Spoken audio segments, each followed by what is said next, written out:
Bonjour et bienvenue au Salon international de la plaisance de Düsseldorf, le BOOT. Nous sommes ici dans l'un des 3 halls consacrés aux voiliers sur les 17 halls d'exposition de ce salon international qui est l'un des 3 plus grands salons mondiaux avec Paris et Annapolis. Alors évidemment, le banc et l'arrière-banc de la voile sont là, toutes les grandes marques, à commencer évidemment par l'industrie nautique allemande. On voit ici les Hanse qui présente en première mondiale son nouveau 415. Bavaria dans l'autre hall est là aussi avec sa nouvelle gamme Vision et un 46 pieds qui ouvre cette nouvelle gamme. Mais pour l'observateur extérieur, venir à Düsseldorf, c'est surtout l'occasion finalement de découvrir une foule de bateaux qu'on ne voit jamais par chez nous. Beaucoup de petits bateaux, beaucoup de bateaux très différents. Alors on va vous en présenter quelques-uns dans ce hall. En Allemagne, il y a encore une forte tradition de construction de bateaux en petite série ou à l'unité, une vraie passion pour l'usage du bois dans la construction navale, alors pas seulement à titre nostalgique, parfois à titre de performance. On est tombé ce matin en débarquant au salon sur une vieille série allemande qui s'appelle la série des 15 mètres carrés. Il y a un des bateaux qui est exposé ici, construit tout en acajou, 3 plis moulés sous vide et vernis ensuite, un pont en contreplaqué recouvert de teck.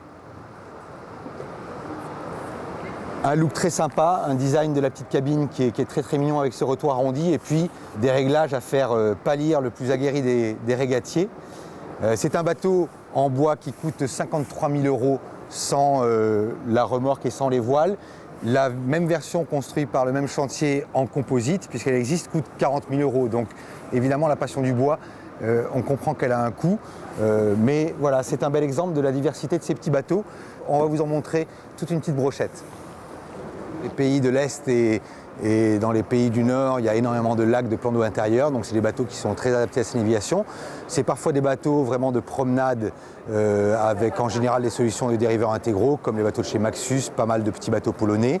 Et puis il y a aussi des bateaux un peu plus typés performance, loisirs sportifs comme cette gamme allemande Seilart. Seilart, c'est un chantier qui vient tous les ans à Düsseldorf. Là ils amènent 4 bateaux, ça va de 17 à 20 pieds. C'est des bateaux qui ne révolutionnent pas le genre, mais qui sont bien faits, bien finis, très aboutis et vendus à des prix tout à fait corrects. Si on continue dans les allées, on voit pas mal de petits bateaux qui sont parfois des anciennes séries remises au goût du jour. On est même tombé sur un bateau hongrois. On construit des bateaux de plaisance en Hongrie. C'est le Scholz 22. C'est un bateau qui a été relooké cette année sur une carène qui est une carène déjà relativement ancienne. C'est un petit quillard de balade sportive qui est pas trop mal aménagé, avec un très grand cockpit, qui a un bon look et qui est vendu au prix quand même de 20 500 € pour un bateau de 6,60 m avec son mât, ses voiles, son équipement. Il y a certainement de bonnes affaires en matière de petits bateaux à faire à Düsseldorf. Ce qui est frappant quand on se balade aussi dans les allées à Düsseldorf, en découvrant les bateaux nordiques, c'est de voir comme ces bateaux sont encore des unités qui cultivent l'étroitesse de coque et des formes en V profondes, qui cultivent plutôt la marche auprès des bateaux. Pour vous donner un exemple, là on est devant le Fairby 424, qui est un bateau construit au Danemark. C'est un bateau qui mesure 12,80 m et qui mesure seulement 3,40 m de large, c'est-à-dire quasiment 1 mètre de moins que la taille équivalente sur un Beneteau ou un Hanse ou un Bavaria. C'est vraiment presque une constante dans ces bateaux nordiques. Alors on demandait au patron du chantier ce matin, mais pourquoi continuer à faire des bateaux aussi étroits ? Et il nous répondait tout simplement par la façon dont on navigue en Baltique ou sur certains lacs comme le lac de Constance. Les appontements sont relativement étroits, il y a peu de place dans les ports. Et puis chez nous, soit on navigue avec très peu de vent, soit on navigue parfois avec beaucoup de vent. Donc pour faire un bon bateau qui est bon dans les petits airs et dans la grosse brise et dans la mer, eh ben, on n'a encore jamais fait mieux qu'un bateau étroit, profond, très lesté. Alors, on n'allait pas croire que les bateaux nordiques, c'est des bateaux rétrogrades non plus. Il y a une certaine attirance pour la tradition dans ces chantiers-là, mais on voit que ça pousse aussi du côté de la modernité. Quand on voit par exemple l'étrave de ce Fairby, c'est manifeste. On a de l'élancement qu'on voit quasiment plus sur les bateaux français par exemple, ou les bateaux de grande production. Mais à côté de ça, à côté de ces formes très en V et élancées, eh ben on a un bout d'or en carbone qui sort pour porter un spi asymétrique et qui a nécessité que l'encre soit déportée de notre côté. Donc voilà, on est un peu à cheval entre les deux et on va voir que sur pas mal d'autres bateaux, cette balance entre tradition et modernité, elle est présente et elle anime un petit peu la créativité des chantiers.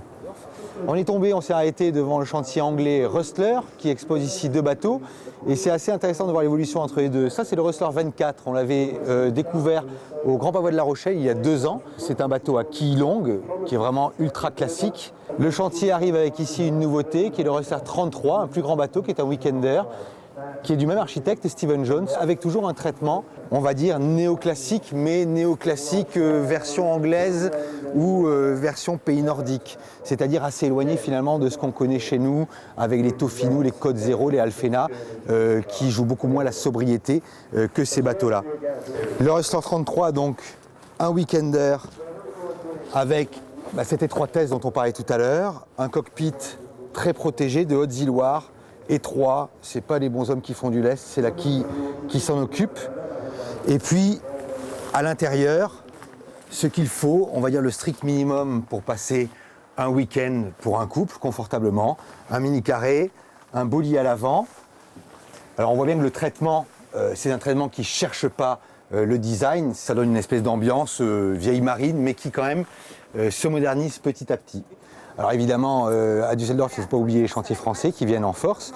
Il y a des vétérans, on va dire, comme Hamel, c'est la 32e participation du Salon Rochelet au bout. Également le chantier Latitude 46 derrière moi avec Tofino. Et puis au détour des allées, on a croisé plein de petits nouveaux. Il y a le Code Zero qui est exposé, mais également un trimaran Astuce, un Nikon Girando, et puis également le Bilou 26 du chantier Rayton qui est venu chercher sur ce bout de Düsseldorf une clientèle nordique friande de bateaux confortables, rassurants, qui ne connaît pas cette marque et qui visiblement a réservé un très bon accueil aux biquilles à la française. Des biquilles, il y en a très peu par ailleurs sur le salon de Düsseldorf. En revanche, des bateaux très confortables pour vivre la mer autrement. Il y a énormément de 50 qui sont présentés ici au bout de Düsseldorf. Là, je suis devant le Sirius 35 DS.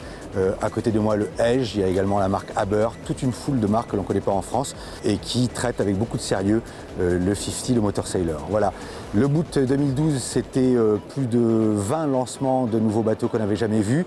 On ne peut pas vous parler de tout ici en vidéo. Si vous voulez voir l'essentiel des grandes nouveautés de ce salon 2012, c'est dans le numéro de mars de Voiles et Voiliers.